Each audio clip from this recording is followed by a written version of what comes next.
মানে এতিয়া 12-13 দিনমান হৈছে। এতিয়া আমাৰ ঘৰত যেনেকুৱা লদি আহিছে, মানে সন্ধিয়া পৰতে মানে ক'ৰবাত লাগে বুলিয়ে ভয়। তাৰপিছত তেনেকৈ কৰি কাকো নকৰোঁ। তাৰপিছতে আৰু 2 দিন হ'ল। তাৰপিছত 2 দিনৰ পাছত মই আৰু গালি শপনি পাইছোঁ।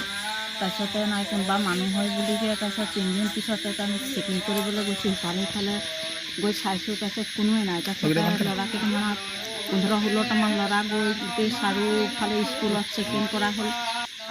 আমাৰ ঘৰত কি হয় মানে অকল লদিয়ে মাৰে, শিলগুটি মাৰে, হেৰি ইটা চপৰা মাৰিছে, চেণ্টাক ভাঙিছে। তাৰপিছত আকৌ এইফালে সেইবোৰ পাথৰবোৰ আহিছে, তামোল গুটি আহিছে, আকৌ এইফালে কি কয় হেৰি নাহৰ গুটি আহিছে, মানে অনবৰত মাৰিছে। আৰু এইবোৰ টিং-চিংবোৰ ফুটা কৰিছে, বাহিৰত ওলাবলৈ অশান্তি হৈছে, ভয় লাগিছে।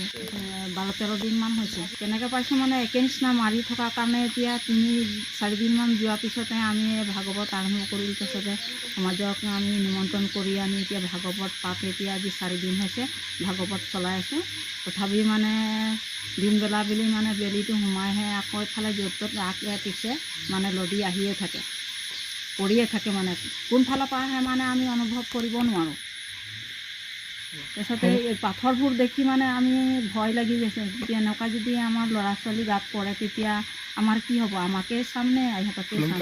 কাক খবৰ দিম, কাৰোবাক মাতিম? চোক নাই পোৱা, খালি পৰিছে, সন্মুখতে পৰিছে লদিবোৰ।